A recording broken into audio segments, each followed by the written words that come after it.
A good evening and welcome, Zelda 1 Randomizer race fans. Welcome to the Triforce Triple Play Season 2 weekly race. This is kind of a new thing that we're doing over in Season 2 for the Triforce Triple Play, where we're getting together once a week to run a set of flags that have been predetermined by the community. They've been tweaked, adjusted, and a lot of them are very interesting in a lot of very different ways. This is the third, I want to say, maybe the fourth that we've done of one of these guys on a weekly basis. And so we're going with our Excavator flag set. Now, before we get fired off and talk about the Excavator, let's look at what's going on over in Truant Gamer and 8-Bit Screen. You can see that we started with bombs, we started with a power bracelet, and we started with one Triforce that's already going ahead and being tracked for these people. Now, why did we start with all these lovely things, you might ask? Well, the reason why we started with all these different lovely things today is because under the Excavator flag set, we are getting prepared to start digging immediately for the things that we are looking for. And those things, of course, are the Triforces to go ahead and get into level 9, and the Silvers to kill the beast, and the bow to be able to go ahead and shoot that. So as we start going through that, we now have our power bracelet, we now have our bombs, and we now have that singular Triforce piece that is a Triforce out of level 5. So the big question that we're going to have to wonder, of course, is level 5 going to contain an item that we need, or are we just going to show up and are we going to just jump away? So now I want to point out one last little piece. I am here on Commentary Solo. My name is Neo Nonane, and it's great to be here talking to y'all tonight. We get a little bit of choppiness on the stream. We're going to try to get this straightened out, as, by the way, both of our runners find our wood sword underneath the Death Armos. But I'm going to ask the chat to go ahead and join me. You're my co-commentators for this evening, so if you have opinions, thoughts, questions, comments, concerns, let's go ahead and just drop them into chat, and I'll either read them out or we'll talk about them as a group and see where we go. By the way, let's call some very interesting attention right now over to what we saw under the Death Armos. Now, we did go ahead and see a wood sword. All right, we picked up the wood sword. We're good to rock and roll. But what we see a lot in these seeds next to the wood sword is, and we see in these take any's that 8-Bit's in right now too, so we see a candle. Well, good news, everybody. Extra candles are off this week.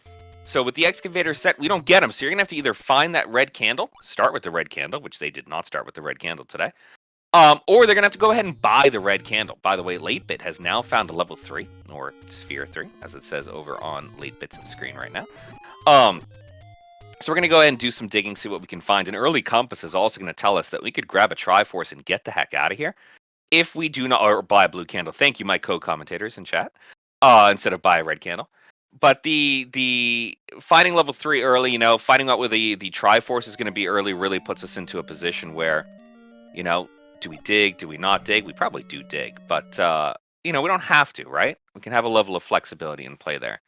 Now, I do recognize we're getting a little bit choppy on the stream. We're going to work on that in the background here, guys. Figure out what the heck is going on and what we can do to adjust that.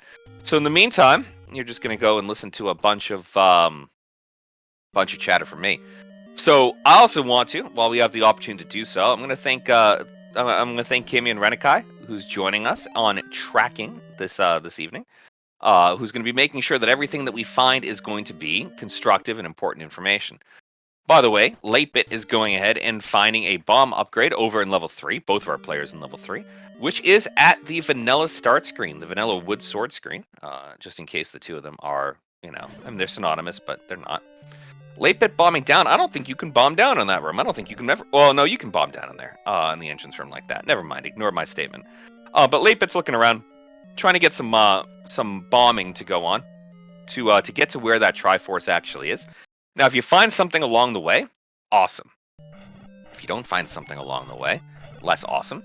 Question obviously becomes: do you dig for that something as you start poking around, or do you sit back and say, you know what, I'm just going to go ahead and see what we get, right? Take our Triforce, get the heck out, and take some gambles on some of the items being a little bit more, say, less valuable as we continue on in some of the other areas. Right, so there's some options available to us. It's going to be sort of interesting as we go through and we take a look at what's being spun around in those regards. Also, in the meantime, I'm going to do a small little adjustment to try to synchronize our streams a little bit more. I know they've been a bit choppy together, but we're going to try to put them into the same layout that we had before, and see what we look at here. Now, hopefully it'll be perfect. If it's not, it's not. Then I'll do what I can to figure that out. 8-Bit picking up that Triforce in 3. Now, the good news is I didn't see 8-Bit go down a stair, though we did have a little bit of choppiness, so I may have missed that. So I do think 8-Bit got a white sword off the ground in 3. Great combat upgrade early on. That's going to help Truant out, too, when Truant comes across that, assuming we get a little less choppy over on Truant's side. So we may miss the actual pickup, but I do believe that that was a floor item that we were looking at over here in 3, which should be pretty helpful. Now, that power bracelet's already starting to work for them. I wouldn't say paying dividends, because that wasn't exactly the most constructive push block that we've ever seen, right near the vanilla start location, but it's still not too bad at the end of the day. So chat called this out as well, while we go ahead and we take a peek over here. Chat called out that there's a blank hint for today, so we're not really going to be getting a ton of, well, let me rephrase that. It's blank hints because the dice were rolled.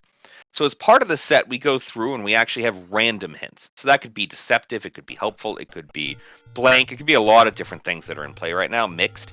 But today it looks like our random went ahead and rolled us blank, so we're not getting a lot of value out of those actual hints. Now, thank you again for chat calling this out. You can see this on the tracker right now, but the Armos item is going to go ahead and, oh, did we miss that? I'm sorry if I missed that, the white sword item popping up, but we know that the Armos item for sure is going to go ahead and be a heart. And the coast item is for sure going to be the book.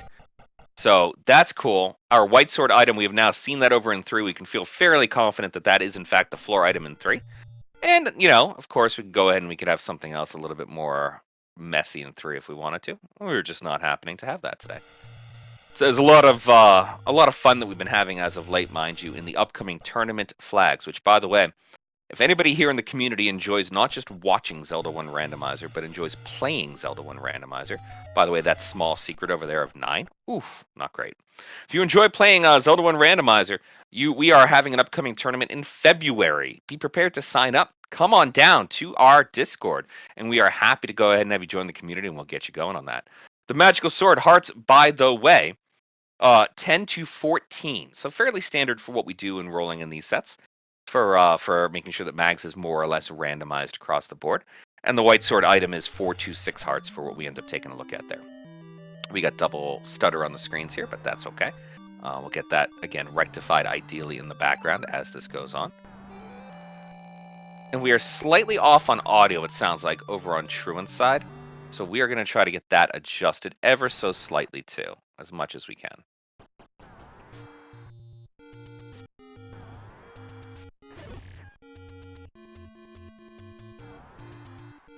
Oh, and there's a Discord link to sign up. Camion, I don't think that command works anymore. If you can drop the Discord link, that would be fantastic. If you cannot, I will do it in just a few moments too. That is A-OK for what we take a look at here. And just bear with me a moment or so here.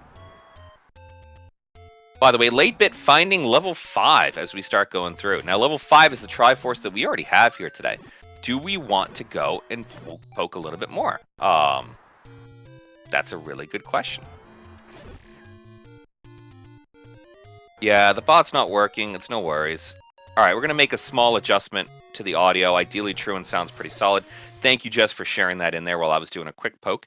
Ideally, we're good, but I'll revisit that if we need to.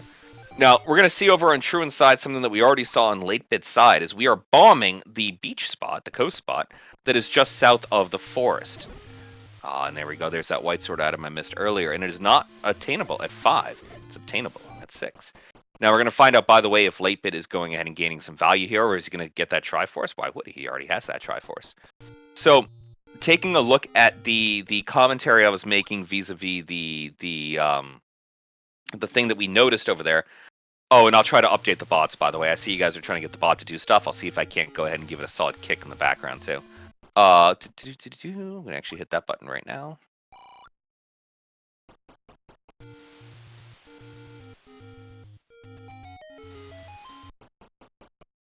There we go. Update the bot commands. Give it about 30 seconds, 60 seconds, and we'll figure it out from there. So one of the things I was trying to comment on over by the coast, just shy of the forest, was the fact that there was a bomb spot that's very clearly a bomb spot in First Quest, but it did nothing over here in this mixed First Quest Overworld. So that's the kicker here. This is a mixed first quest overworld. So what does that really mean at the end of the day? What that means is there's a ton of spots that are shared between first quest and second quest, and they're going to be available regardless. The ones that are unique to first quest, they may or may not be available. The ones that are unique to second quest, they may or may not be available. So it kind of mixes these things up a little bit. It does keep some of the, let's call it, desirable parts of first quest. For instance, we will see 3 large secrets as compared to the 1 large secret that you would get in second quest. But overall, it's still pretty constructive in a couple different ways. The big one I want to call attention to, though, that you'll see is blocks, overworld blocks. So it's not as bad as a second quest overworld, but you're definitely in a spot right now where if you're not going and by the way, we have a candle purchase over on Late Bit's side. Decided we were finally going to go buy it. If you're going to go ahead and by the way, that wand that Late Bit has is going to be huge. That's absolutely worth the digging 5. So if you're going through and you're churning through these different spots that you have out there, and you have a chance, not a huge chance, I think it's something like it drops down to 35 or 36% chance that one of the overworld blocking spots is going to come into play, something like that. The long and the short of it is that we're in a position where overworld blocking may actually happen, more so than you would expect in a first quest overworld, but less than you would expect potentially in a second quest overworld, which makes for a really interesting setup. Not to mention the fact that sometimes things bomb and don't. As a matter of fact, Late Bit just had a moment ago on his screen trying to bomb in the lower left-hand corner, and that was a no-go. Under the Forest Armos, over on the eastern side of Hyrule, by the way, we have found level 9 on Truant's screen. So once again, thank you, chat. 34 for bombs. Whew! That's a hefty amount of bombs. Hefty amount of rupees for a set of bombs over there. Keep in mind our vanilla price is 20, so anything higher than that is going to go ahead and make you a little bit sad.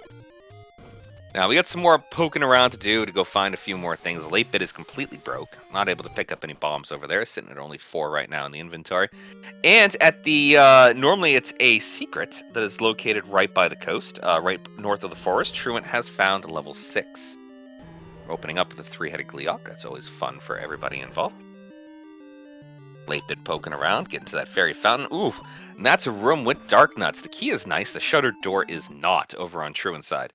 So, in today, all right, fantastic. Thank you, chat. I'm gonna probably click the button a couple more times on my side just to see if I can go ahead and get that up and running as we go. There we go. Just to make sure we're good to rock and roll. So I appreciate it. I appreciate it, chat, helping out. Right? It's certainly helpful when we have a couple of these things going on. Not to mention a little bit of stalling. Again, I'm not really quite sure what that is right now, and it would be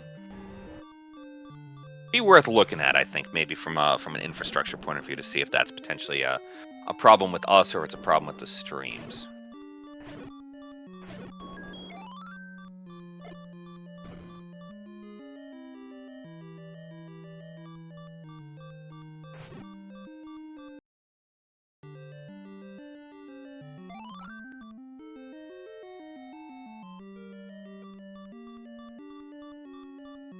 All right, as we go ahead and we do that. By the way, Late Bit an 8, and that's a nasty looking 8. We get a segment over there. We get a falling apart, whatever the heck that is, over on the right-hand side of the shape side of the house right now.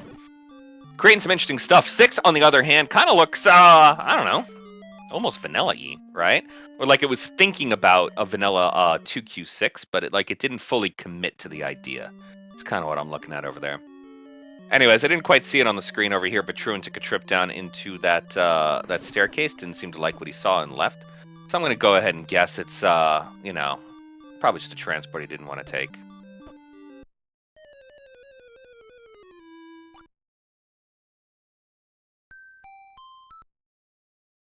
Alrighty, we got Late Bit looking around over in the grave. Now, I swear that one never pushes in the grave over there. The one over in the top left, it's a 2Q spot. And when you're on these types of mixed first quest overworlds, it always just feels that way. Anyways, we're continuing to do a little poking around. It's a big dungeon to invest into right now. We obviously need all of our Triforces at some point, but we'll see. So one point I was getting at before we got a little bit distracted by trying to see what we could do to fix up some of our... Oh, and I'm going to get distracted again. Over at 1Q6, Late-Bit has now found first level, or first sphere, that you may actually want to take a look at on his screen. There's no pirouette for that key door above him, and with no keys, we are stuck going west. However, that wand is giving a bit of a combat advantage, obviously not against the Dongos in this case, but it is going to be given a combat advantage over Truant right now that's going to hopefully burn through a bunch of things. Speaking of which, that candle, also a little bit of a combat advantage, not just an overworld exploration advantage, as we continue to churn through the game here. Finding the first item in 1 very early on is a heart. Nothing too fancy. Alright, those red dark nuts reminded me again, and we're going to get right back into those that point I was trying to make. One of the things that we normally see in a lot of the seeds of Randomizer is the adjustment of HP. Either the regular, quote-unquote, regular enemies, or boss enemies. Right? Maybe we add 2, take away 2, 4, 8, 6, some other garbage that's in play. Up. And we are not passing through level 1, so we're going to take a pause. Anyways, my point behind all of that is everything right now is vanilla HP for all of our enemies in the Excavator rule set. By the way, Late-Bit taking a death coming down from that 1Q6 location where level 1 was. I get it. That's a tough spot, and even in the vanilla game, that's not exactly the best spot. But when you're sitting back and you're spawning Wizrobes down there, when you're trying to go and walk down those stairs, that's a tough one for anybody. Alrighty, as we go ahead and we fight some more red dark nuts over here. Should be about 2 hits with the white sword, and Late-Bit over near the start location has now found level 2. Late-Bit's finding a lot of dungeons, and particularly a lot of these smaller ones, while Truant's been truly committing to the 6. Now that could be a good thing, right? You sit back and you say, I could explore and I could look. Oh, wow, but 2. 2's doing 2 things today. There's our bow right there on the floor, nice and easy. This commitment to 6, it better be a commitment to 6. Like, if we're not seeing silvers on the floor here, something's going to happen to change this game around, that's for sure. Anyways, Truant's really spending that time. But sometimes that's a really good investment to make here, right? Because it's something like a 6, that's the largest in the first, let's say, half of the dungeon set, right? 1 through 6, they all share a grid, a space. And based on the way that the shapes algorithm works, and ignoring how things work in the game for a moment in the vanilla game, 6 is going to be the largest of those 6 dungeons. Now, that doesn't make it the largest dungeon you're going to come across, but it is the largest of those 6. And based on how the algorithm works for 7, 8, and 9, we may even see a 6 that's larger than any other dungeon in the game. So no one wants to dig 6, right? And so if you're going into 6 and you're going to invest the time, the energy, the effort, everything you need to make 6 matter and happen now, and you find something big, like silvers in this case would be big, then you know what? Oh, the floor heart does not make me feel warm and fuzzy about this. But if you do find something big in there, then that's huge. You've effectively put yourself into a spot that the other players, if they're going by what's safe and what's meta, so to speak, they're not going to be going into. So you got some opportunities that you can potentially put together in there, and I think that might be what we're seeing Truant do. He's there, he's in, he's committed, and if he's going to get something, it's going to be a game changer because Late-Bit's not going to want to dig this dungeon. Now, in the meantime, as I say that, Late-Bit has in fact gotten the bow. There's 2 floor items in 2. 2 is a very small dungeon. We did get one of those floor items already, but getting the other floor item is going to be... I mean, it's sort of a no-brainer in a dungeon this size, short of us being blocked by something like... perhaps a ladder block in a vertical moat room, which might be something that we're taking a look at right now. I suppose we'll find out about that in a moment when all the keys are dead. Nope, not blocked here. But we could be blocked somewhere in 2. Now, keep in mind with the way that the shapes algorithm works, and someone might have to correct me on my memory here, there is going to be a... Oh, because we can't go left and we can't bomb down. So we're going to... Oh, and then under the R column is the vertical shoot. So we are actually ladder blocked out of the second item in 2. That's interesting. Well, I guess we'll see what happens when we go ahead and we find the ladder. Obviously, it's not going to be that. Or maybe we have an alternative route we can take right now to get there. So let's see what that looks like. Now, going back to the shapes algorithm, in Dungeons 1 and 2, and I think 3, this is where someone can correct me, in Dungeons 1 and 2, any room that's adjacent to another room will be bombable into that adjacent room, unless it has something like an NPC or an old man, where old men can't bomb up in those rooms, or for instance a right stair, you can't bomb right. But if it's not anything like that, then it's not going to be anything, right? Everything else can be bombed in 1 and 2, and I think 3. That's the one I'm not 100% sure of. So short of those things like that ladder block, we should be able to maneuver our way around pretty solidly in this 2. And even on Late-Bit's screen, we see ourselves over there in a room with 2 key doors and a blue landmo. Blue landmill can be taken care of from the right-hand door. That is, that's easy enough to go ahead and pull through, right? There's actually a pixel that you can stand on where you continue to stab or shoot your wand or shoot your sword beam if you have it, and the landmill can't hit you. So that's a little bit less of a concern, but knowing that we have a limited amount of keys, that is. So we want to try to sit back and take the optimal route to make sure that we're going and we're collecting things as best as possible. All right. Hopefully our latency issue is going to go ahead and pick up. It looks... Oh, and there's a recorder in 6. Okay, so that's actually... That's a potential something here, right? So I made a comment about the silvers, but keep in mind, there's something along the lines of... And again, chat, feel free to correct me. 8 different recorder spots that sit on the overworld in a mixed first quest overworld. Or in a second quest overworld, you're guaranteed to get them. You're only going to get some of them over in the mixed first quest. Point is, there's a bunch of things over in the overworld that are now available. Oh, I thought we were ladder blocked out of 2. Turns out there's a ladder in 2. How about that, late bit? Now there's a bunch of things that are available to Truant in the overworld that were not available previously. And if we find anything huge under any one of those spots, then that could be a really compelling find for him to do. Now, I say that as late bit goes ahead and just one screen north of 2 picks up to level 4. We're at a point where we've seen 1, 2, 3, 4, 5. We've seen 6 and 8 now. So, and 9. So I don't think we've seen 7. So if we go ahead and we take a look at it with what we have, that recorder, as interesting and compelling as it might be, it had better go ahead and block 7, because if it's not blocking 7, and by the way, we'll get that Triforce in 6. If it's not blocking 7, then that recorder's not really going to be adding a whole bunch of value to us right now. To answer the question that's in chat, are we forcing anything to go ahead and be blocked? Any dungeons blocked? There is no forced overworld block. There's just the common, what might even say, overworld block that comes by going through and doing a mixed first quest overworld.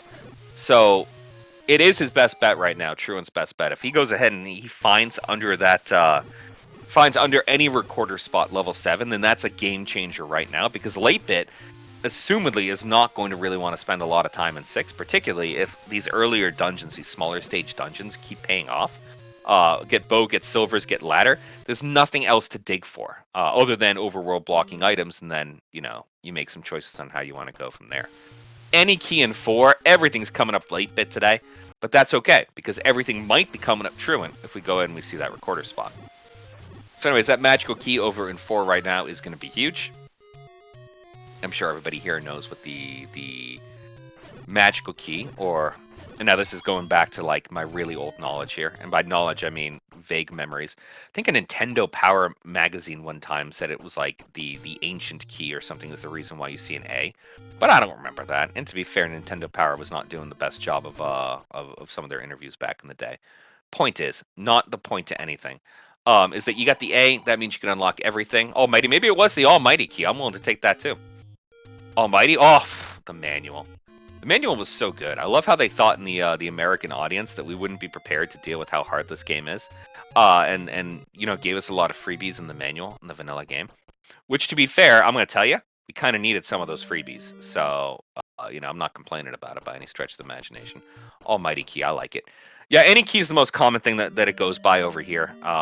Is any key as compared to like magical key, which I think is what it says on the scroll screen that you get when you're looking at stuff. But Almighty key, man, I like that better. It sounds very borderline regal at this point. And it was Truant is hanging out in 5, knowing that he has the Triforce in 5. We know that the wand is in 5. 5 is obviously not fun for anybody right now, taking a death at this point in time. We are evened up, incidentally, on Triforces, and if late bit is poking around hard enough in this 4, then we may be going ahead and getting a maybe getting that Triforce out of 4 in the not too distant future too.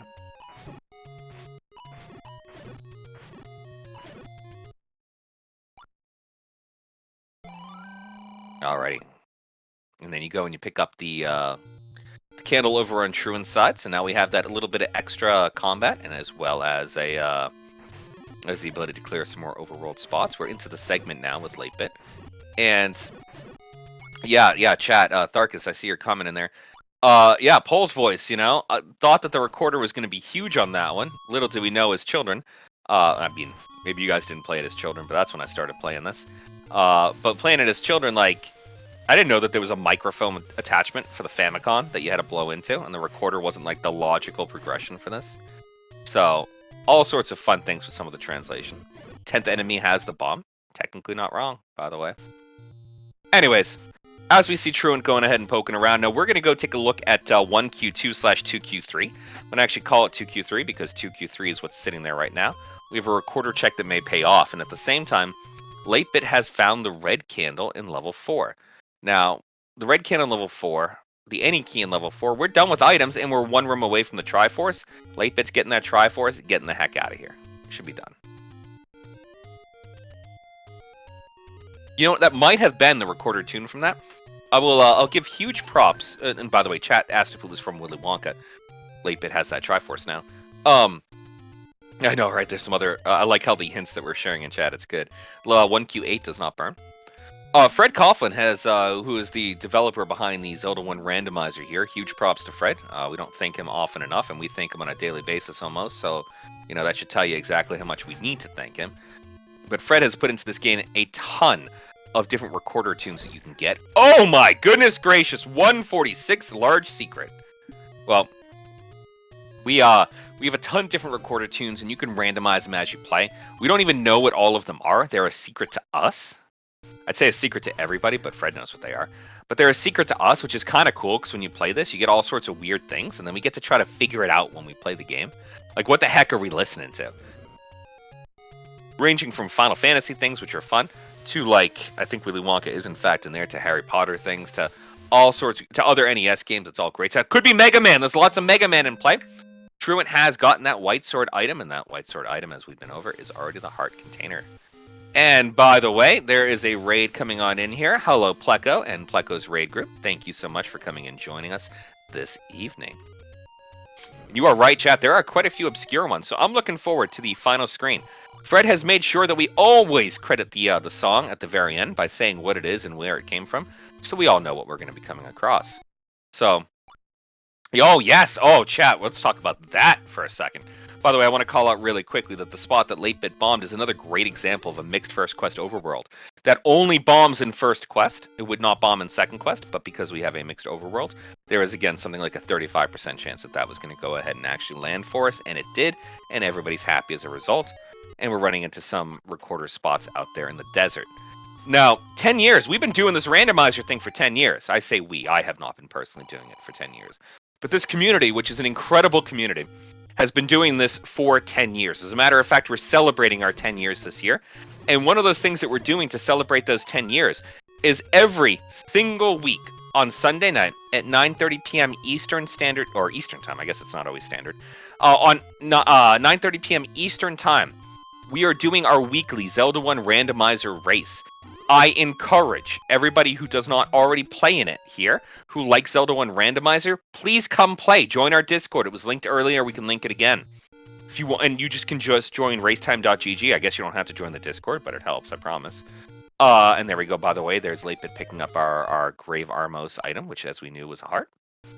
But come play. We are celebrating the past 10 years of Zelda 1 randomizer because we have Oasis, one of the members of our community, going ahead and rolling every single week to randomly pick up one of the different rule sets that we've had over the past 10 years, ranging from really cool bracket flags with really old sets before things like shapes even existed, all the way to some of the newer stuff, including our 2024 tournament that we had last year, obviously, because it was 2024, which had the super cool mix where one half-ish of your dungeons were first quest, second quest, or shapes, and the other half was also one from the 3, but you didn't always get it. That's coming up this upcoming Sunday. So, as there's a lot of cool stuff that we're doing for the 10-year anniversary here, join us, and if you're not going to play, come watch. Check it out on Speed Gaming. It's one of the 8, however many Speed Gaming channels that exist. It's one of them on Friday, on Sunday, 9:30 p.m. Eastern Time. Come along for the ride. It's fantastic. Jess is putting emojis, whatever it is, into chat, and they make me mad because that's 2Q4, 2Q7, and 2Q8, which are some of the worst dungeons that have ever existed in the history of this game. Incidentally, 8-Bit is back into 1. We got some keys. We're going to be doing a little poking around. We do, of course, have the ladder should it become relevant. We have a bow. Would be nice to have some arrows, especially to make these Paul's voice go away, but that's all right. Now, a fiver over here, the 5 pairs that we're looking at can drop in 1, but we know it won't push unless it's segmented, because we already went ahead and got the stair idle already here in 5, which is A-okay as far as I'm concerned. A lot of cash. Not quite enough cash for the blue ring, but Truant, you were thinking about it. I saw you thinking about it. Oh, you got that 1 rupee. We are good to go. Let's go ahead and let's take that blue ring over on Truant's side, which is going to be pretty helpful. Combat hasn't been the worst in the world over here, but gosh, it sure hasn't been the best in the world over here.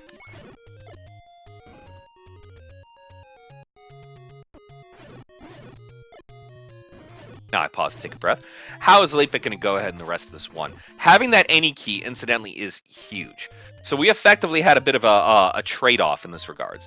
Truant spent that time in 6. Leapit spent that time over in 2 and 4. Leapit picked up the bow and the any key. Truant got that recorder. As we've been over, that recorder has to pay dividends to go ahead and close this gap. Because Leapit right now, with the any key, magical key, the whatever you want to call it at the end of the day, that any key that we have is really helping him chew through some of these levels here. He doesn't care about doors anymore. What's a door? Who cares? Right? You see that door up there? He's walking through it. He's clearing the room. Okay, I was going to say, there's no point clearing that room. But he's just churning through that no problem right now. Because it's there and it's going to completely... Oh, yeah, that's a good shape for one. It's going to completely pivot things. So we really are hoping for things under the recorder, not to mention that bow. But the bow itself is not actually doing a whole lot right now. Not until Leapit can go and buy arrows. We know where arrows are. We just need to go buy arrows.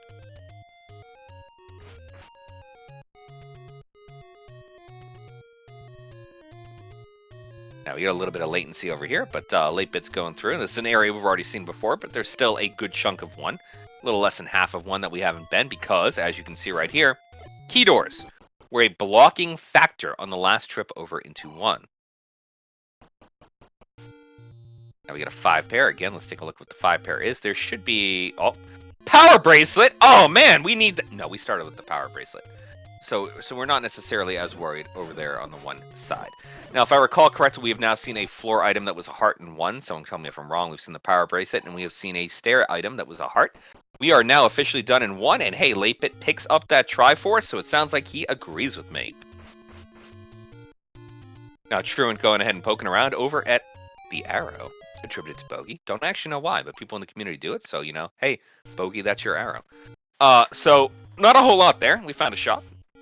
A repeat of a shop we found a few times before. Not even the rare shop. That's A-okay. By the way, I do appreciate the Discord that we are having back and forth over in chat regarding what that recorder tune sounds like. As of right now, it seems like we feel fairly comfortable it is some form of Mega Man tune. Fairly comfortable. I know we can hear a little bit of beeping over on Truant's side, but man, I gotta tell you, having that blue ring is definitely helpful as compared to where we were a moment or two ago. Now, taking a look at Leapit's side of the house over in West Death Mountain, does anybody have any interest in having a screen like that with those blue whiz robes? Because I'm going to go out on a limb and say you do not. And I'll tell you, I do not. That is a disgusting screen, and I have no interest in dealing with that. Especially when you try to get around that. Oh, that's a big secret when you had a ton of cash. That's okay, though. You're filled up. Don't worry about it. So going and doing your screen scrolls, the blue whiz robes are one of the few enemies out there. There's a couple of them. Blue whiz robes, Paul's voice, you know. Tektites that kind of jump around and through. And have we tried pushing that push block that Leapit just walked past? I actually don't recall if we've tried yet. Well, we'll find out. But they're the ones that can actually jump through when you get the frames all lined up ever so perfectly. And you can take a hit, right? We did. Thank you, chat. I'm glad. That's the downside of things being a little choppy here. You can go ahead and you can take a hit sometimes when you're preparing for a screen scroll, and it's a little bit messy. Because it's hard to line it up if you're not, you know, rocking and rolling with that. By the way, I do recognize we are a little bit double locked up here. That's okay, right? We're gonna go ahead and get that straightened out. As I mentioned earlier, we do recognize that there's a little bit of choppiness tonight. It is what it is. We're gonna have to live with a little bit of that choppiness for a little while here, and that's, you know. That's just what's going to happen, right? We're going to be living with a little bit of choppiness. We're going to do what we can. If we miss a little something of that, fantastic. If you guys catch it on their streams, let me know. I'm going to try to pop their streams open over on my side here too, to figure it out. This is going to be more of a post-stream thing to take a look at. Now, by the way, Truant over there is just died to the blue landmos. As I called out, it is a room that you can enter from the right. You don't have to go face tank those landmos. You might feel like you want to face tank those landmos because you have a blue ring. But let me tell you, you do not need to face tank those landmos. You can go ahead and just hang out over in the right-hand door on the right pixel. Now, oh, you are right, chat. Truant needs to go ahead and just look into every single room in this too that he can. Because there is a lot going on in this too. So, let's give a fun story about the Dodongos, because whenever you have an opportunity for me solo on commentary, we are going to go... Chat, I'm going to talk about that in a minute. Whenever you get me solo on commentary, you get the opportunity to talk about mechanics, and one of the ones I love pointing out is the Dodongo. If you go ahead and you put 2 bombs in the mouth of the Dodongo, it dies. It does a little flicker thing and it goes away and everybody's happy. If you go and you blow up a bomb near a Dodongo, it gets caught in the smoke. Then you have the opportunity to stab it with a sword. If you do that, in most scenarios, there's some caveats about like single frame damage taking and some other stuff, but for the most part, it will drop a 4-pack of bombs. That's awesome when you find a 3-room Dodongo set, especially since a 3-room Dodongo set is not considered a boss, and therefore will respawn, and you now have an opportunity for a bomb refill. If you just go put bombs in their mouth, you're not getting anything out of those Dodongos, other than, like, I think they fall into the heart group. So you have a slightly better than average chance that if it drops, it will drop with hearts. Or health curative items. Anyways, Truant sees that Triforce not doing anything. Late Bit getting that recorder very, very early, very quickly in 6. That was no time at all in 6 to go ahead and get that recorder. So that gap feels like it's getting a little bit wider than it was before. Now, chat had suggested that what if Zelda was Dodongo, Dig Dogger blocked. Great idea. Would have been funny. Truant taking that Triforce out of 2. Truant, I hope you're not done here in 2. Truant, I hope you're not done here in 2. We'll see if he goes back in. Dig Dogger block would have been funny, but not anymore, because they both have the recorder, so here we are. Ladder blocked would be funny. I don't think we've actually seen a real ladder block in a dungeon other than the suspected one in 2. And by the way, Late Bit, that is an unfair room. I recognize that's an unfair room. It's the trap room. You come on in from the left, it is a mess sometimes. So sometimes you're going to take that hit and it's going to hurt, and that's just, that's where we're at.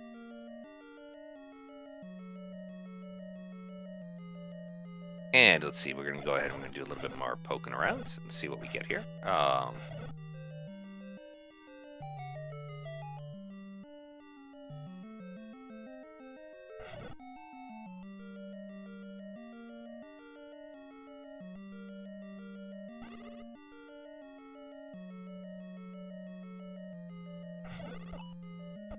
Alright, figured I'd take a breath to go ahead and take a drink of something over here, just so that we wouldn't get all parched from so much verbiage.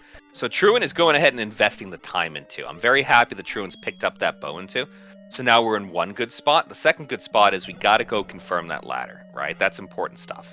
We got to make sure that he gets that before he gets out of here. I say that's important stuff. Again, I have not... That's a great question for a mechanics question, and I actually am not going to be the best person to answer it, but I'm going to try in a moment. So chat, I'll repeat it out for people who are watching this at potentially a later point in time or not paying attention. But really quickly before I do, I don't think that I have actively seen a ladder block as of yet, so we might be okay with no actual ladder block here today, but we're going to find out about that, right? Whether or not that ladder is going to make difference. By the way, Truant should be finding that ladder anyway, so I guess it doesn't really matter. But still, and yes, to the point that's also in chat, we are currently Late Bit is in fact seeing a combat advantage by having the wand. There's still a dungeon advantage by having the any key. There's that ladder. Ooh, very nice for Truant. There's that ladder. Having the wand is great. The any key is great, and realistically, like there's not a whole lot that Late Bit is lacking right now. I was going to say he doesn't know where the Triforce necessarily is, but here we are. Now, Truant's going into 4, following much the same path that Late Bit did, 2 into 4. Should pick up the any key pretty soon, maybe the red candle if he cares much about it, and then move on. As for the question about mechanics, why does it matter if the mob is considered a boss? So, there's a few things that are unique to bosses. That is probably the largest thing that's associated with it is respawn. When a boss is dead, a boss is dead. Now, from a randomizer perspective, bosses can be handled in a few ways. Because if you think about it, there's a boss of a dungeon in vanilla. So let's talk about one for a second. in 1Q1, right, the boss is an Aquamentus, which is what it is. But you don't actually see a lot of, like, anything else that's a little bit scary. At Dodongo, a single Dodongo, because that's important, is the boss over in level 2. Level 3 is a Manhandler. Level 4 is a Gleeok. Level 5 is the Dig Dogger. Level 6 is a Goma. Level 7 is an Aquamentus again. And level 8 is a 4-headed Gleeok as you start going through it. All those guys I just mentioned are treated as bosses, but so are some other things out in the logic. Patras come to mind relatively specifically. From a randomizer point of view, we can add the volume of those and change the distribution and do a bunch of things, and they're usually limited to which dungeons they show up in, as well as their HP tends to be tracked and managed a little bit differently from non-bosses, right? So, and yes, the Dodongos, you can, as we talked about, you can farm them for bombs. The 3 Dodongos not a boss, 1 Dodongo is a boss in the way that the game logic works. Because, and now this is time for someone to correct me, because my vanilla logic is not as strong as it used to be. I don't think we see the 3 Dodongo regular enemy set until I want to say 2Q4 over in the vanilla game, but I might be wrong. But either way, they are treated like regular enemies at this point in time. Well, Truant now has that any key. We're going to have to go ahead and eventually find our way into the segment. Oh, this is actually a fun fact over in this room while we talk mechanics and we wait. So this is a Gleeok room, which means we will not have a push block in the Gleeok room at all, ever. The end. That's something that was put into play when Fred went ahead and put together the randomizer here. Oh, and actually, let's back up. I'm going to talk about the Gleeok story in a second, but 8-Bit just went ahead and picked up the book off the coast. Now, the book is important to understand old men. However, it looks like our hints rolled blank. So, I don't actually know why the hell we want the book, but hey, we got it, right? It is not an atlas. That's a really cool quality of life thing that's added in here sometimes, that the book is an atlas, as in it has the map of every level. However, we are not looking at that in this case here, so the book itself is really just going to add fire to the end of the wand. Hey, some people like it. I'm not a fan, but, some people like it. Anyways, Gleeoks will never spawn in a room with a push block, or I think it's technically the other way around, is a push block will never spawn in a room with a Gleeok. The Gleeok fireballs and the push block, they take up the same section of memory when you go ahead and you take a look at a room. So if we were in a room with a push block, the Gleeok would never spawn a fireball. And at which point in time are you ever concerned about a Gleeok who's not shooting fireballs? So as a result, you will never get a push block in there. How about that? And by the way, thank you, chat and Kamian, for coming together. Kamian Renikai, fantastic work as tracker. Keeping an eye on things, especially as we're dealing with some of the lag that we're running into here in a couple of the freeze frames. Confirming that we have, in fact, seen Mags, but we know that Mags is not a 10 heart pickup from 8-Bit's side of the house.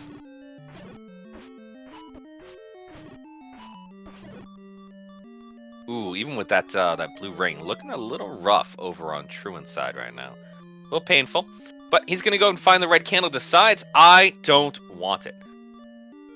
I didn't see Truant pick up the wand.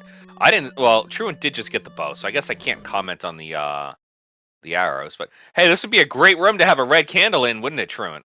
So, anyways, I would be a big fan of a pickup over on the red candle side of the house, in my opinion. But that is what it is. I would add one. What are you doing, 8-Bit? Get arrows. So, Truant has found level 5, incidentally, chat, but has not dug level 5. I'm going to add, because question mark is why would you, right? You already have the Triforce. You're going to gamble that there's an item in there that you care about when there's so many other spots to take a look. There's a lot going on in that case. And there's the Triforce out of 4, so Truant is all done here, ready to move on. And in vanilla, it is good to use the wand with some fire at the end to light up dark rooms, as another fun fact. In this game mode here, we're using shapes, right? Which is an algorithm that Fred put together when he built out the randomizer to rebuild the dungeons for us. There's a bunch of rules, things like that, checks, a whole bunch of stuff to make sure that it works. We talked a little bit about that earlier tonight already, about how 1, 2, and 3 deal with bomb walls. But in shapes, there are no dark rooms. The only room that's going to be quote-unquote dark is Ganon's room, and it lights up as soon as you go ahead and you start the fight. So we won't have to worry about that here in that regards, but it is a very nice thing when you deal with vanilla dungeons. When you are dealing with vanilla dungeons, whether, if we have a setup here with a first quest or a second quest, so you guys will actually see this in the weekly, if y'all come by for the weekly, which you should. but if you see this in the weekly, is that we may end up running. We're definitely going to run up into either first quest or second quest rooms. We may even see both of them in the weekly race this week, and they have a risk, obviously, of going ahead and dropping up with darkened rooms. So Truant trying out in the lower left-hand corner with that recorder. I still don't think that we have gone ahead and seen the level 7 as of yet. So this is getting a little interesting here. Granted, that lead with the recorder is not anywhere near as big as it was before, but it's still pretty huge. 8-Bit's got max money. Why aren't you going to spend that money on the blue ring? Well, I'll tell you why. Because you want to buy arrows. Anyways, 8-Bit has gone ahead and purchased the blue ring. So now we have an extra set of defense over on 8-Bit's side. Truant now finding 8 over in one of the burned bushes in the dead woods. Man, you got to get into 8. Oh, you're going to go and check the recorder like. That's a good smart. Good smart. It's a good choice. Is this best of 3? No, it is not. This is just a weekly race that we're doing right now. So we actually have a bunch of different people who are running at this point in time. As of right now, we have, oh, goodness gracious me. We have about 18 people that are currently running in this race. And of those 18 people, only 2 of them are able to make it onto the restream at any given time. The trade-off is you could be listening to me talking about 4 people all at once and missing even more information. And that's just, I don't know, that's overload for everybody involved. So we're only going to be taking a look at 2 out of those 18 people over here at this point in time. But it's just a best of 1 for a regular weekly race. While we're going ahead and we're digging around at 8, let me actually talk about the value of this weekly race, different from our regular weekly race that we run on Sundays. This is part of our Triforce Triple Play second season, which is how I opened up the introduction today. So as part of the Triforce Triple Play season, we are running this over the course of 16 weeks. Over 16 weeks, we are doing 3 different games every single weeknight. Those games run at 8 p.m., 10 p.m., and midnight Eastern Time. Standard daylight doesn't really matter. Right, on Eastern Time, we're doing at those spots. We're doing 3 races on Saturday as well. There's a leaderboard that was created just for this. We're using the racetime.gg leaderboard to go ahead and rank the people who are playing. Of everybody who's playing races that count as a TTP race, Triforce Triple Play race, of everybody who's running those different races right now, you're getting ranked. At the end of those 16 weeks, there's going to be a little bit of a, let's call it a bracket, that's going to come as a result of this, with a certain amount of people. However many people that is going to depend on how many people play and how many different people qualify. And we will go and get people seated out there, and they will play based on what their score looks like, based on how they win and lose and whatnot from racetime.gg. By the way, 8-Bit finding 7. So any potential advantage that we had is gone. It was, in fact, recorder blocked, but despite that, Truant had the recorder for even longer and has not found it quite yet. So it's going to be a little bit messy. Back to my point on the TTP one, it's great. It's just a weekly one that's going to help people go ahead and move their numbers up using one of our TTP very specific flag sets that we are putting in play. And absolutely, we are accepting volunteers for the stream. Kentucky, and this goes for everybody else out there, if you like Z1R, join these races. There's no gating criteria. There's nothing to join these races, nor is there gating criteria to join the restream. And beyond these today, you could go and you could pop in and you could say, this is my first time playing Zelda 1 Randomizer, and you get to pop on the stream and listen to me go ahead and blab about you for approximately an hour and some change, or maybe 3 hours, depending on how long it takes you. Unrelated, Truant has now picked up the Triforce out of 8, while we are a little bit delayed over on 8-Bit's side. Now, Truant being so close to the grave is probably going to catch this, right? He's going to find 7 right after. So 7 being picked up, ideally with a quick Triforce, is going to be really,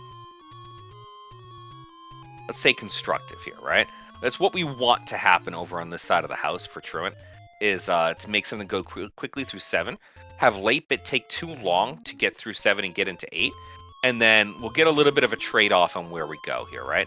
Now, we haven't actually seen silvers right now. They could be in 9, they could be in 8, they could be in a bunch of different spots. Oh, good, the bot's up and running. That's fantastic. I love that.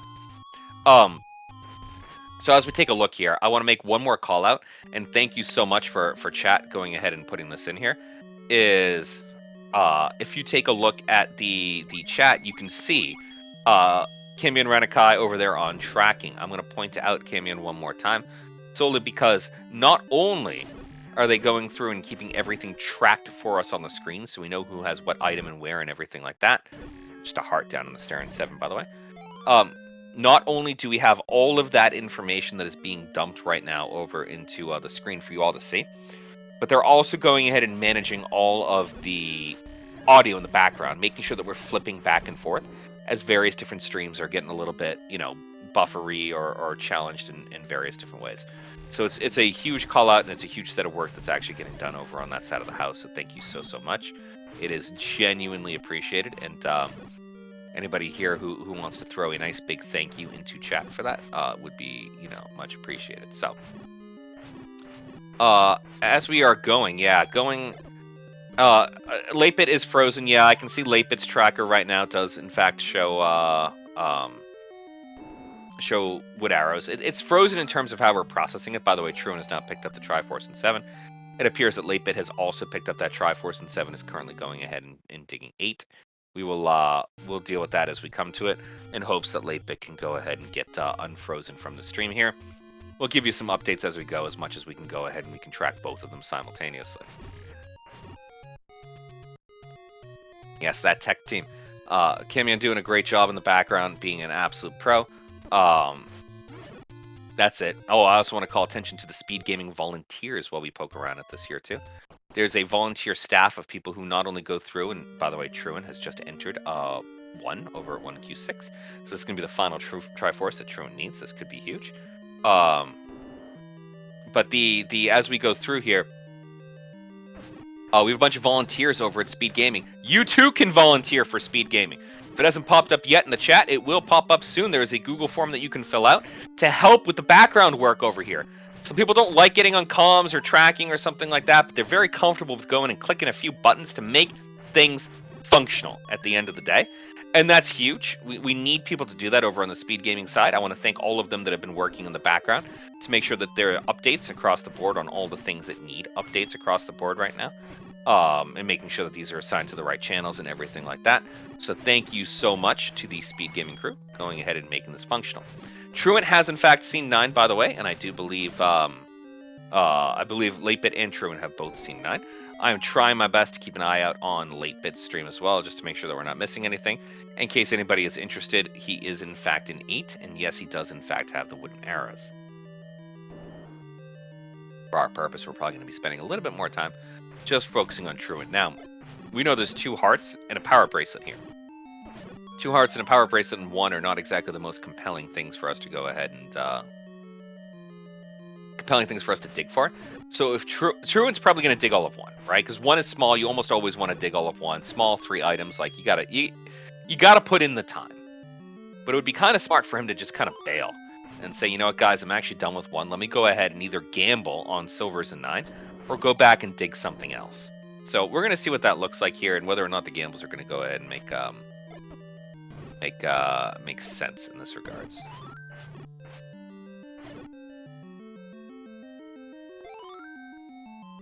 Now I'm going to add. There's the comment coming from chat. Genos, who is one of the volunteers over there, by the way, on the Speed Gaming side. So thank you so much. We could kind of restart over on Late Bit's stream. That's an option to do that. I would suggest, Kamian, if you don't feel terrible about it, if we would have to redo all of his tracking items, maybe we take a screenshot of that and go ahead and try doing that again, just so that we can get Late Bit part of the conversation here. Matter of fact, I'm happy to take a screenshot just to feel good about it too. Right? So did Genos actually. So thank you so much. Appreciate it. By the way, that's a call out right there. Genos was here for the show. Go ahead and watch, and as a Speed Gaming volunteer, popped in and said, you know what I'm going to do? I'm going to help out. So I appreciate that an awful lot. Huge call outs to Genos Baka over in chat. So as for right now, where are the silvers here, right? Lots of items in 8 that we got to go ahead and we got to take a peek at. There's still items in 9. Now silvers can be in 9. If you take a look at the flag set that we have over here, right? We take a quick little peek at it. There's not a requirement for important items to be in 9. However,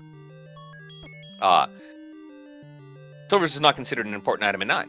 After all, like if you recall correctly, like 9 is in fact where cropping. I could do some cropping in the background here. That is exactly like where we have the silvers normally in the vanilla game, right? Is going through and saying, hey, this is where we do it, you know? So things are churning through. Thank you so much for Kamian going ahead and updating this. Thank you so much for Genos Baka for going ahead and updating that.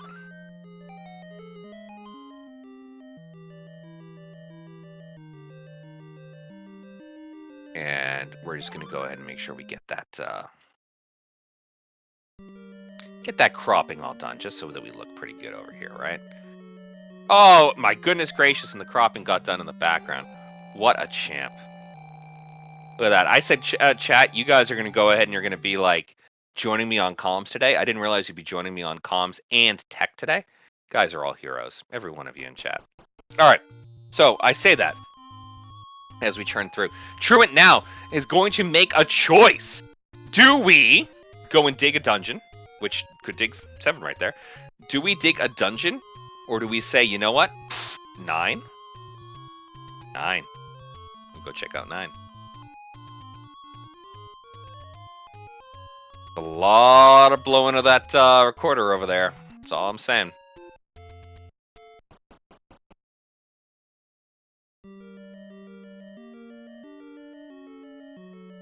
We are not gambling. We want to see the stair item in 3 before we go into 9. That's a really interesting choice. We didn't see the stair item from either one of our runners over here. So there's actually a really good chance that we're going to get something here. Say we don't need a sync because it's exactly 1 second. Oh my goodness. Junos, I'm going to go crazy. I'll sync it later. Alright, and we get a stair item that is a heart over an 8. And that's a great point. 3 is small, right? Like, it's a very small dungeon. This 3 in general is a small dungeon. 3 as a whole is, generally speaking, pretty small. So this is going to be an interesting dig over here. Does it make a ton of sense? Yes, it does make a ton of sense. Is he maybe wasting time? I don't know. This game has really turned around. Truant was, let's be candid here, Truant was behind 8-Bit in the early game. And he's really stepped up and closed that gap to a demonstrable degree. So we are really going ahead and churning through. Truant, have you not bought an arrow yet? Oh, you don't have any money. Well, I guess this Paul's voice room is going to be suboptimal because we don't have a sword, nor do we have a wand to go ahead and take a look at. By the way, 8-Bit is now leaving 8. This is it's an important choice. Is 8-Bit going to go to 3, or is 8-Bit going to go to 9? Is the question. So 8-Bit just went to 2. Blowing downward, or as in the count is going down. So either he's really cycling back to 3 and I'm just not fully counting it, or he's blowing so we can get closer to 9. He's going closer to 9. 9 is in the Eastern Armos, if you guys recall, down in the forest. The other Eastern Armos. Oh my god, it was worth it, Truant! Okay, he was actually looking for Mags, by the way. Which Mags was not gettable at 13 hearts. But 8-Bit is going for 9. He's taking the gamble, and Truant paid off! Oh, man, how good is that? All right, so now we have ourselves a game. How long before 8-Bit is in 9? Before he figures out no silvers. The hints are blank. There's nothing there. You aren't going to get anything from these hints. You aren't going to know you have to leave. This is going to be rough. 8-Bit's going to go and take a look at every single stair in every single room. Oh, man. This is going to make for something here, right? Anyways, Truant, let's go ahead and let's see what that looks like. We are popping over to 9, and as much as we got... Truant, what are you doing? Oh, you're looking for hearts. As much as we got both of them in 9, like, it's a completely different ball game between the two of them. We gotta hope that something comes up. We get an early Ganon, early Zelda. We see 16 different staircases all in a row. Technically 14 in there. We see all of them all in a row, and then we leave. That, or the first 2 staircases we find are items. That's basically the... That's basically it.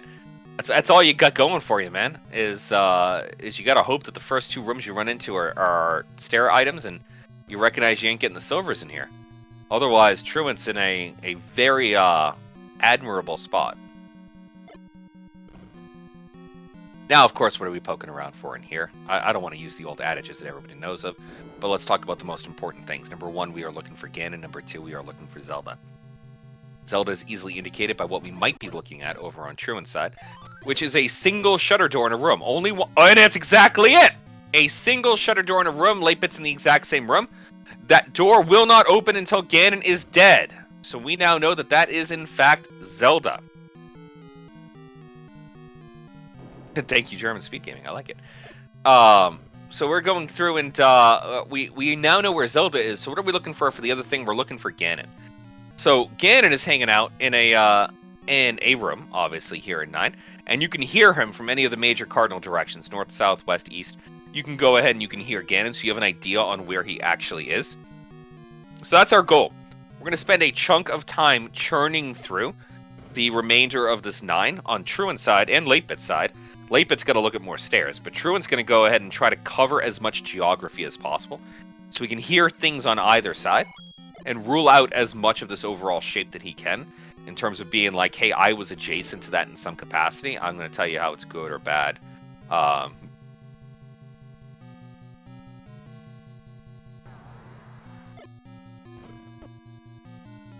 got slightly distracted trying to figure out some of the tech, more specific how the tech stuff worked. Now, there's something that you might have heard over there, over on the Dig Dogger side, is you can hear the sound of Dig Dogger. All of the bosses have very similar, but yet distinct, audio cues for that individual boss. You can tell, actually, when they overlap with each other, because Ganon is in an adjacent room, if you pay attention. I say if you pay attention. I am very bad and never catch it correctly. The people who are good at it do catch it, so it is there. It's like an extra little bit at the end over there. Anyways, just a fun little fact. I know it's popping up in chat that there's a... What 8-Bit really needs to find that old man looking for the silvers. 8-Bit ain't getting that. These old men are on blank hints. He's going to find all 3 old men in here. By the way, there are 3 old men in here. And when the hints are helpful, they can show 3 out of 4 possible hints. And that includes what sector the kidnapped is in, what sector the beast is in, whether the silvers are in there, and what sector they are in, and who guards the compass, by the way. But they aren't going to get that on blank hints. 8-Bit is not going to know about these silvers unless he goes into every single stair until he has seen both of those stairs. It makes this a very dangerous gamble.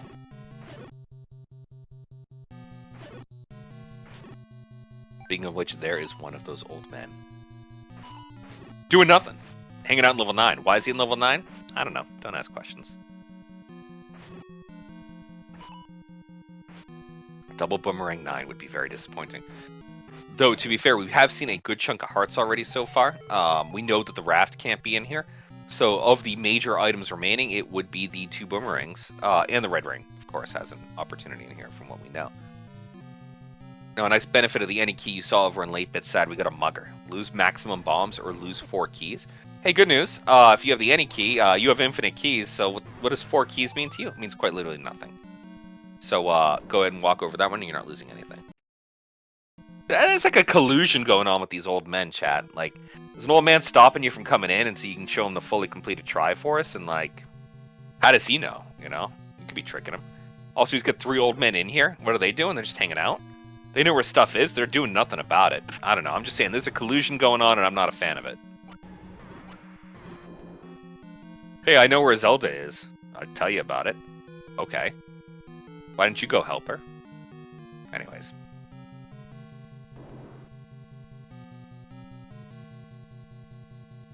Alright, so we're hitting a room over here. This is the, what is that, 2Q6 room, right over on Truant's side.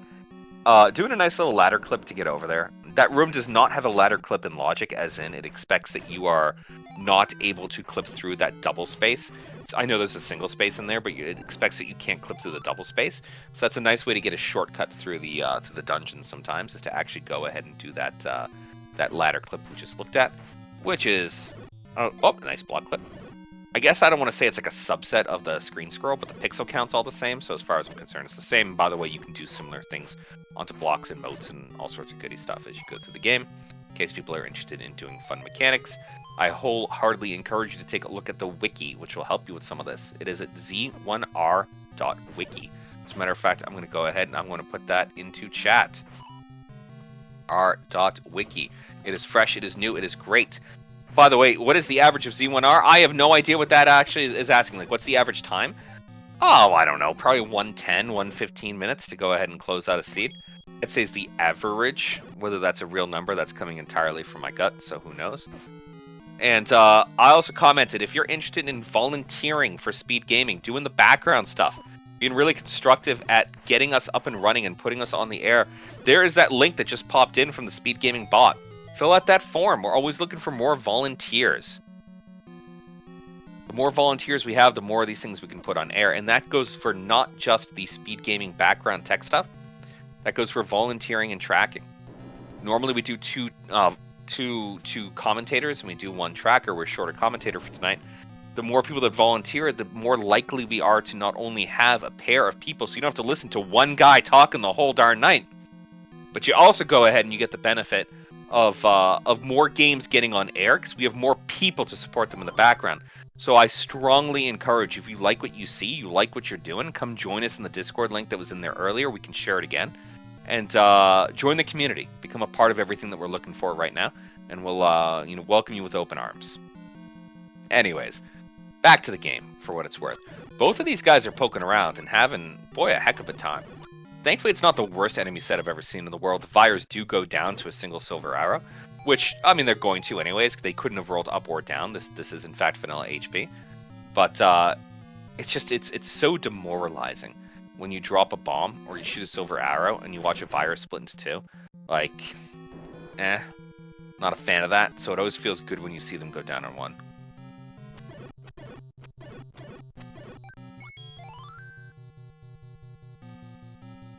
Alrighty, over here. Now, I'll call attention to, on late bit side, we had the turnstile room. Yeah, this is an annoying 9, isn't it? By the way, thank you for the raid, Lupus Dragon, coming on by. So that turnstile room that we saw, which had that block right there in the middle.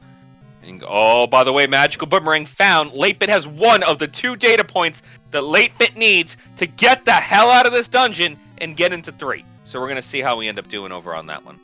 And Chad asking the question, we currently have 18 people who are racing tonight, 2 of them who are on the stream with us this evening. We're going to try not to talk too much about the other people until we get at least one finisher over here, and then we'll see how we go. So that room that Latebit was just in right there was that turnstile room that's from Second Quest. We shuffle Second Quest rooms in there. And by the way, southwest corner, that is 3 up in the S column, so the L column if you're using vanilla words. That is Ganon. Latebit isn't able to do anything about that, and I think we've come to the conclusion that we are just not in the right spot. Time to get the heck out. Latebit knows where Ganon is. Latebit knows where Zelda is. Truant's not that far away. I mean, you're only a few rooms away, Truant, from going ahead and finding out where Ganon actually is. How about bombing down? Is this the right spot? Can we bomb down here?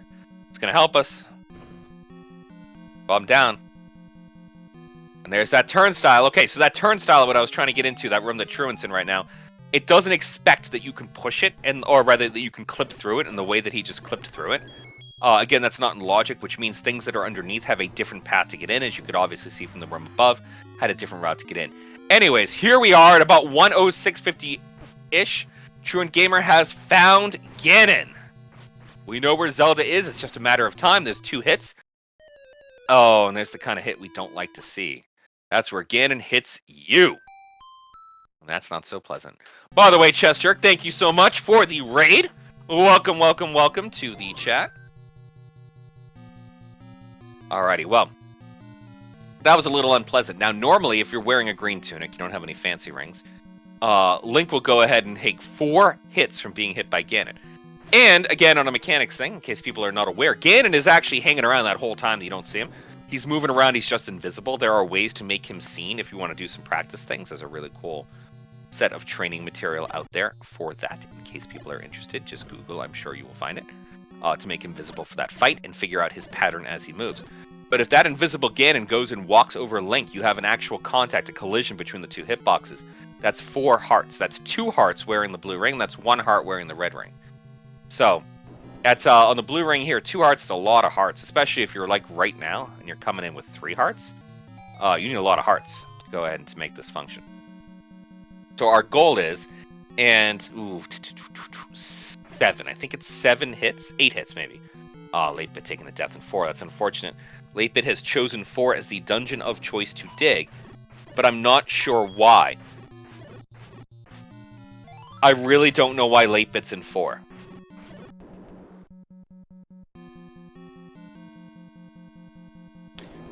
Huh. Okay, sorry. Yeah, I was distracted doing math. Thank you, chat, for finishing the math. Yeah, Ganon has 15 HP, which, by the way, is the maximum HP that any individual creature can have in this game. And by creature, I mean enemy. Can have in this game. And, by the way, Fred has introduced a really cool randomizer setting where everything goes to max HP at 15. I say it's really cool. It's not cool. I hate it. It's the worst thing I've ever played in my life. Actually, it's number 2 behind one-hit KO, but that's a different conversation. But it's a really cool way to go and take advantage of how the product is designed and the code works. Anyways, Ganon is 15. The white sword does 2 HP of damage, so yes, it is 8 hits to kill him. And I agree, chat. I think that something got mistracked, potentially over on 8-bit side, and that's why we got a little bit of concern, a little bit of time invested in 4. Now, he is getting a lot of benefit from the fact that Truant doesn't have a lot of hearts. It appears to be hesitant to go ahead and enter into Ganon's room without a ton of hearts. But on the other hand, not going to buy him that much time.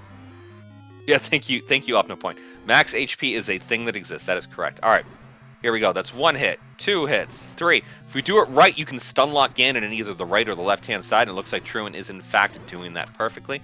1 hit from the silver arrows, and that is a bada bing, bada boom from Ganon. Down he goes. You know where Zelda is. Let's see if we can find a quicker path.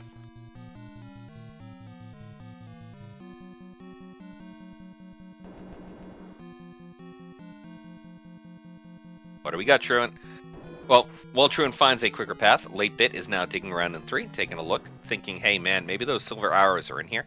I did full clear 1, I did full clear 2, I did full, not full clear 3.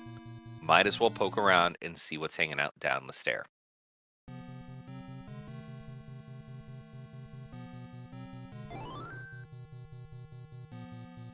Incidentally, while we're doing math on these things, 15 HP is Ganon's HP. The magical sword does in fact do 4 HP. No one here on the restream has the magical sword, but just for future math, that is 4 hits to go ahead and turn Ganon brown. 4, as compared to 15 with the wood sword and 8 with the white sword. So, do you think that there is a benefit with upgrading your sword throughout the game? There sure is. Anyways, Truant is in the room just above Zelda, going down to Zelda, and we are going to go ahead and we're going to close this one out for Truant with an official racetime.gg time of 1 hour, 11 minutes, and 4 seconds. Truant Gamer is the winner on the restream. First to finish on the restream. 7th overall out of 18. And we'll go ahead and we'll congratulate some of the other people before him. Druis, Why Must You Hate Me, Chess Jerk, Ugandas, Tom J, and Shaddy. All finishing in spots 1 through 6 respectively as we go through here. We still have a bunch of other people left to go. And obviously we get a lot of time left with 8-bit, who does know how to get to Ganon and get to Zelda. Ideally, we're going to get Truant to come and join us here in the booth. Now, as we go, 8-bit now has the map to actually figure out where the heck that they are going. And incidentally, for everybody who was going ahead and gambling on what our recorder song was, you can now see it on Truant's screen. Wily 1 from Mega Man 3. I do feel like we pretty firmly locked in that it was going to be Mega Man something, just not necessarily what. That is a tough death to take there in 3. That is really unfortunate there for 8-bit. Thankfully, he's not getting frustrated. He is persevering, and he's going to go through and he's going to keep digging 3, which, by the way, is the correct choice. By the way, I'm now looking at Truant Gamer's name. I am an Excavator, and I wonder if that is a Blippi reference, but boy, I hope it's not. I watch way too much Blippi these days. Let's try to avoid that. All right, down in Sphere 3, level 3. There's only a few rooms that are not hit yet from 8-bit.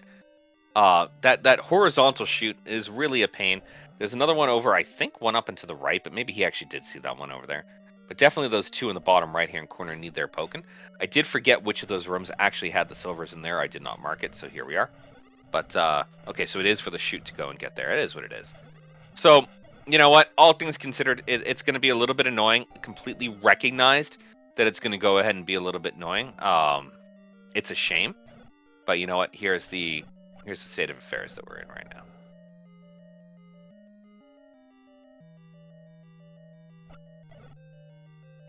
And by the way, I called it out a couple times, but there it is one more time over in the lower right-hand corner, over into our chat. Speed Gaming, if you ever want to volunteer, there's your link. You can feel free to go ahead and do so there. We are always looking for more people to join and support the different activities that we are doing.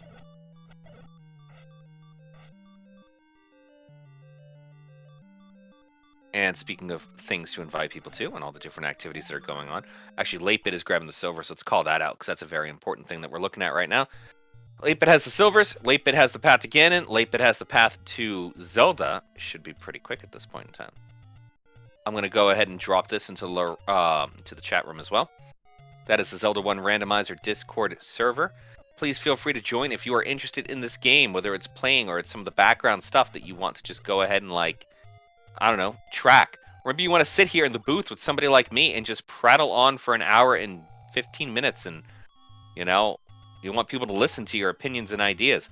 We got lots of available options and opportunities for that. Join us in the Discord. It's a really cool group of people. It's super inviting. Why are we... Yeah, I was going to say we meant to go to 6, not 5, right? All right, we went ahead and we got the fairy refill. We got a full set of hearts that are going in here. I could have sworn that Late-Bit went ahead and bought the blue ring, but I do see a green tunic, so I guess maybe not. No, because he started with a non-green tunic. He started with black. Late-Bit's got the blue ring. So that's going to help a little bit as we start going through. I would have been interested to know where that red ring ended up. I guess I'll probably go ahead and take a look at some of the other streams for people who finished, see if we found anything of interest there. But I would have been really interested to see where that red ring came from. You always get like some really, you know, it's frustrating, I guess, is the best way to put that. When you don't get the red ring, or rather you don't get a defensive upgrade. It's just such a, I guess for lack of a better phrase, it's just such a pain. I'm not saying that the red ring's a thing you rely on, and if you play the vanilla game, you don't even get the red ring until level 9, which to me feels like a huge waste anyways. But, you know, when you start playing in different seeds out there, whenever you get that, it's such a game changer. It feels like, man, I got to get that red ring every single run that I do. And you don't have to get it in every single run, but, you know, it feels like it, which is kind of nice. So, I'm taking a look at the different things out here. And it does appear the red ring is either in 7 or 9, is what I'm seeing from looking at some of the other streams out there. But I guess that's not enough of an answer, because that's just the rolling things out. So, it is what it is. Oh, thank you so much, Chad. I really do appreciate that. We are trying our best over here. And again, I want to keep saying this, and I cannot repeat this enough times.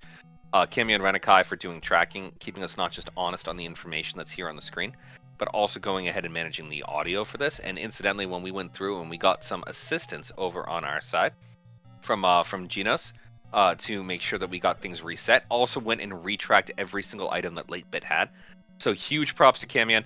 I tend to track more than I commentate, and so I recognize that while the job might seem easy on the surface, I promise you it is not.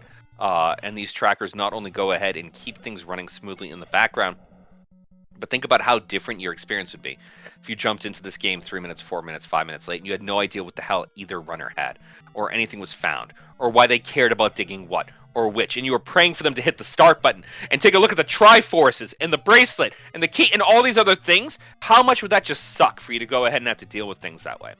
Well, the trackers are going ahead and making this a better experience. It's not just there to help those of us who are along for the ride for the entirety of the time and have great memories. I don't have great memories, but for those of you who do. But this makes it accessible to everybody who is going through and engaging with this. And that's one of the most important things that are out there. So, you know, a round of applause. I'm clapping over here, I promise. And that's where we're going from there.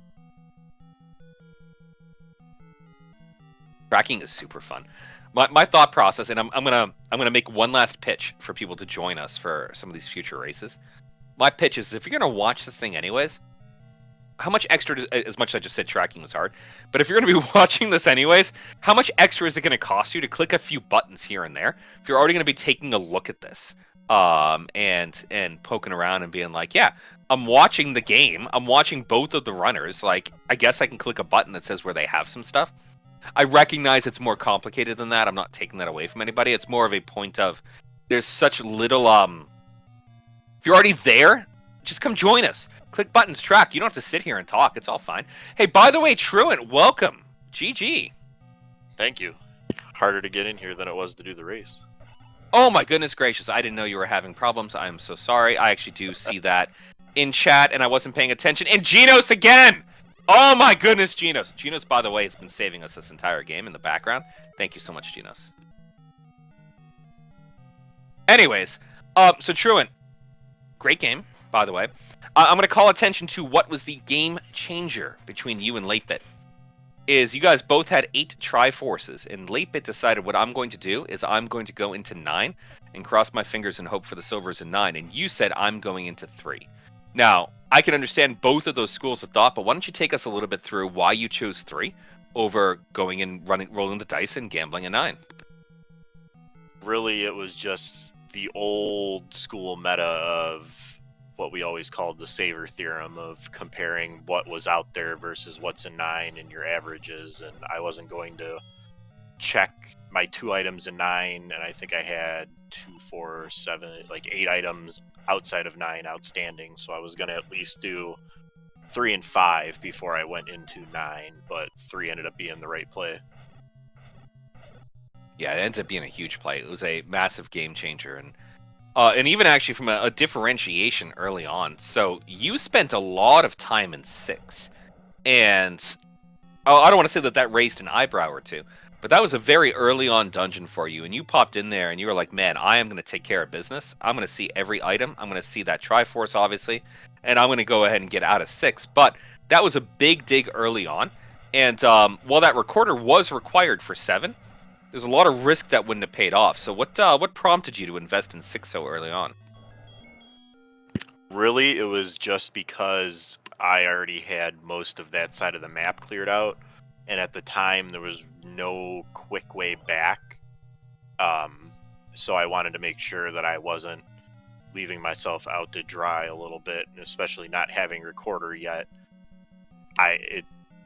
I guess I could have done it on the walk back to 9, but it would have just been easier to have a recorder spot to come back to get the 9 quicker. That makes a ton of sense. And even though that was an early dig of 6, and to be fair, Late Bit was not in 6 as long as you. Recorder early, and oh, by the way, I just want to call out GG's to Late Bit with an official racetime.gg time of 1 hour, 20 minutes, and 58 seconds. Finishing second on the restream, 10th overall. So to get to your other point that we had there about kind of strategically what we were thinking. So 6 was a big dig. The recorder was there. Recorder was necessary, which was awesome. A lot of time. Late Bit was in and out pretty quickly, but Late Bit went into 5, 4, and 2 very early. Picked up the wand in 5, which was a good combat upgrade. That any key in 4, and then the ladder in 2, which was huge. And yet, despite that, getting all of those things early and you putting a lot of time into 6, you came back and you were in 9, I think, before Late Bit was. Which was, I think definitely a 9 before Late Bit was, which was just a huge thing, which Late Bit had to leave and go out and come back for the silvers at the end of the day. So overall, I mean, it was, your routing and your management of your dungeons and such was just fantastic this seed. Did you come into this with any particular strategy or anything, or is it more like loosey-goosey, feel it through as I go? No, as I was moving around early without a candle, trying to find that, I was just trying to prioritize caves, and then once I found that candle spot, I had the recorders. It was easy enough to work my way back through the forest first. I figured if I die, then I'm going to be able to I'll be close to start. I can move into Deadwoods, that area too, but I wanted nothing to do with extended Death Mountain other than I was going to do the East Death Mountain and then up A and go back to the beginning, but I forgot what I found. I found something up that way that kind of told me go back. I don't remember what it was at this point, but I wanted to recorder to 3, check those spots, which worked out because there were 2 dungeons next to it, and then I figured I'd go back to Deadwoods and work my way up towards Death Mountain last, and it worked out that 7 and 8 were fairly easy Triforces to get out of. Yeah, they definitely were. And by the way, GG's welcome to the commentary booth, Late Bit. Congratulations on finishing second on the restream and 10th overall. Thanks. That gamble for silvers in 9 certainly backfired. I would love to talk about that. So one of the big differences, and I was saying this to Truant and obviously our audience here, in regards to the gamble. So you and Truant finished at almost the same time in terms of 8 Triforces. Truant finished, I think, like 30 seconds faster in terms of collecting all 8 Triforces. But Truant went to 3, and you went to 9. And there was a lot of overworld stuff that was still open there. And we already asked Truant his thoughts and opinions on why 3 was the choice. But I'd ask you, why gamble on 9 rather than going ahead and maybe trying to look for a smaller dungeon first before you got in there? Well, I had, let's see, six dungeons with items left in them, all one item each. I figured it would be more valuable to, if not get silvers out of 9, at least find myself a path to Ganon and the Kidnapped. But turns out I mismarked a couple of staircases anyway, so that part also backfired. And then yeah. Well, you know what? That was going to be the second question, was about staircases. So when you left 9 looking, you went into 4. And we know you picked up both of the items in 4. Was that a mismark, or was there something else in mind that you were trying to do in there? That was just a brain cramp. I went into 2 first. That was a mismark. Either I got the item and didn't mark it, or didn't get it. I don't know, just lost it. But yeah, then 4 was just I'm looking at 4 on the tracker. There's nothing left in there. I guess it was like right next to it. I was like, oh, maybe there's something in there. And then I looked at my tracker and was like, you're a moron. Well, I'll give the overall question for both of you guys. Like, I think I can get the feel from talking to both of you, right? But what was the overall feeling on this seed? Like, did it feel good? Did it feel bad? Did it feel difficult? Were there certain pain points that you were running into, etc.? Too many bunnies. Yeah, the bunnies were a problem. Even when I had my bow and arrows, I still hugged a couple of them on one heart, and that's no bueno. But other than that, it was a pretty good seed.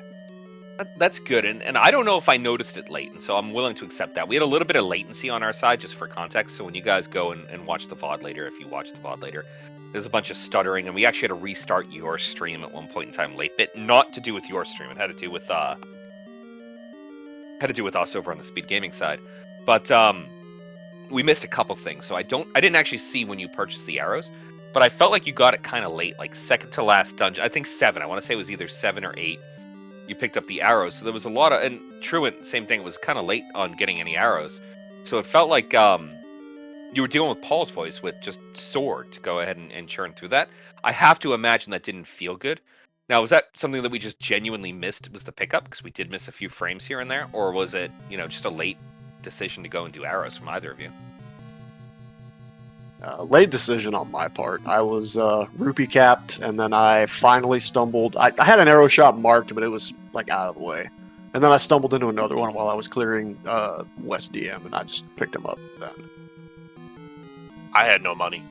I never got him because I didn't have money. I found the one big secret, and I went back and bought the blue ring because I wanted to make sure I survived navigating the overworld.